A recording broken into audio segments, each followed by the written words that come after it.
انسانی خدمت اور اپنی ترقی کے سفر پر گامزن کمیونٹی، تنازعات سے کس نے دور رکھا، باہمی تعاون کا مثالی رویہ، سب کو سبق سیکھنے کی ضرورت۔ زبردست کالم نگار پیر فاروق بہاء الحق شاہ اپنے کالم بعنوان آغا خان فاؤنڈیشن میں لکھتے ہیں کہ دنیا میں متمول لوگوں کی ایک معقول تعداد موجود ہے جو اپنے اثر و رسوخ، سماجی مرتبے اور دولت کی فراوانی کی بدولت منفرد شہرت رکھتے ہیں۔ مغرب میں تو دولت کے مثبت استعمال کی متعدد مثالیں موجود ہیں، مگر ہمارے خطے میں تو اس نوعیت کی امثلہ خال خال ملتی ہیں۔ تاہم اسماعیلی برادری کے روحانی پیشواؤں نے سماجی خدمت کو اپنا مرکزی نصب العین بنائے رکھا۔ پرنس کریم آغا خان انہی متمول لوگوں میں سے ایک تھے جنہوں نے اپنی دولت کو انسانی خدمت کے لیے استعمال کیا۔ وہ اسماعیلیوں کے لیے 49ویں روحانی امام کے طور پر ایک مسلم مرتبہ رکھتے تھے، لیکن انہوں نے خود کو اس مرتبے کا قیدی بنانے کے بجائے انسانی خدمت کے حوالے سے اپنی شخصیت کو وقف کر دیا۔ ان کے ماننے والوں کی تعداد دنیا بھر میں 5 ملین سے زائد ہے، لیکن انہوں نے اپنی سوچ اور فکر کی بدولت اپنے فرقے اور کمیونٹی کو دنیا کی سب سے بڑی نمایاں خدمات سر انجام دینے والی کمیونٹی بنا دیا۔ کالم نگار کے بقول مذہب کے نام پر تقسیم ہونے والے تمام فرقوں اور قومیتوں کو انہوں نے ایک ایسی اشارہ سے آشنا کر دیا ہے کہ اگر لیڈر چاہے تو اپنی قوم اور فرقے کو معاشرے کے مفید فرد کے طور پر استعمال کر سکتا ہے۔ جس مکتب فکر کے وہ قائد تھے، انہوں نے اس طبقے کو تنازعات سے دور رہ کر محض خدمت اور اپنی ترقی کے سفر پر گامزن کیا، اور اس کا نتیجہ یہ ہے کہ دنیا بھر میں آج جہاں بھی اسماعیلی کمیونٹی آباد ہے وہ خوشحال ہے، اور جو خاندان خوشحالی کی لائن سے نیچے ہے، کمیونٹی اس کا ہاتھ تھام لیتی ہے اور اپنی صف میں کھڑا کرتی ہے۔ باہمی تعاون کا مثالی رویہ جو اس کمیونٹی میں دیکھنے کو ملتا ہے وہ عمومی طور پر کامیاب ہی ہے۔ اس نظام کی خوبصورتی یہ ہے کہ ہر شخص اپنی استطاعت کے مطابق اس فنڈ میں اپنا حصہ ضرور ڈالتا ہے جو انسانیت کی خدمت کے لیے استعمال ہوتا ہے۔ پیر فاروق بہاء الحق شاہ کے بقول پرنس کریم آغا خان کے دادا آغا خان سوئم نے 1905 میں مسلم لیگ کی تشکیل میں اہم کردار ادا کیا تھا اور پھر مسلم یونیورسٹی علی گڑھ کے قیام کے لیے خطی رقم فراہم کی۔ 1958 میں جب سلطنت عمان سے گوادر کی خریداری کا مرحلہ آیا تو اس وقت آغا خان نے پاکستان کو 5.5 ارب روپے مہیا کیے۔ یہ رقم کریم خان چہارم نے اسماعیلی برادری اور اپنے ذاتی اثاثوں سے اکٹھی کر کے پاکستان کو بطور تحفہ دی تھی۔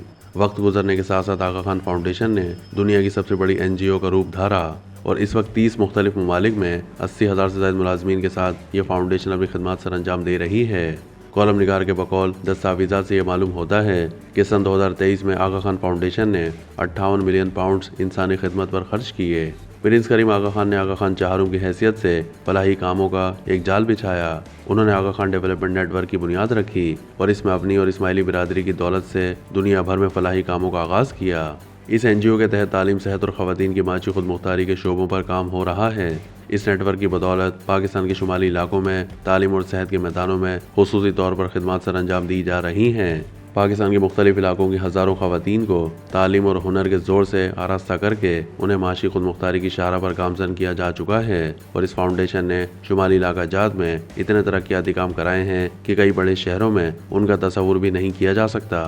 2005 کے زلزلے میں آزاد کشمیر میں بہت بڑی تباہی آئی تو آغا خان فاؤنڈیشن ہی تھی جو NGO میں سے سب سے پہلے وہاں پر پہنچی اور صرف 3 دنوں میں وہاں پر خیموں کا ایک شہر آباد کیا۔ ادویات کی ایک بڑی کھیپ پہنچائی، ڈاکٹروں کی ٹیمیں مظفر آباد پہنچی اور پھر بحالی کے کاموں میں بھی اس فاؤنڈیشن نے اہم کردار ادا کیا۔ زلزلے کے بعد متاثرین کو ان کے گھروں میں آباد کرنے کے لیے اس فاؤنڈیشن نے کلیدی کردار ادا کیا۔ آغا خان فاؤنڈیشن دیگر NGO سے اس لحاظ سے بھی مختلف ہے کہ وہ فلاحی کاموں کے ساتھ ساتھ اسلامی اور تاریخی آثار کو محفوظ کرنے کا بھی کام کرتا ہے۔ مصر میں فاطمی حکمرانوں کی تعمیر کردہ عمارتوں کی دیکھ بھال اور تزئین و آرائش کی خدمات بھی سر انجام دی جا رہی ہیں، اور اسی فاؤنڈیشن کے تحت مختلف بڑے مقبروں کی حفاظت کا کام بھی کیا جاتا ہے۔ دلی میں واقع ہمایوں کے مقبرے کی دیکھ بھال اور اس کی تزئین و آرائش کی ذمہ داری بھی اسی ٹرسٹ کے پاس ہے۔ الہ آبادی، آگرہ اور دوسرے تاریخی شہروں میں بھی یہ ٹرسٹ تاریخی عمارتوں کی دیکھ بھال کرتا ہے۔ آغا خان نے اپنی دولت کے استعمال کے حوالے سے ایک نیا ٹرینڈ بھی متعارف کروایا ہے، متمول لوگوں کو خیر اور فلاح کی راہ پر گامزن کیا ہے۔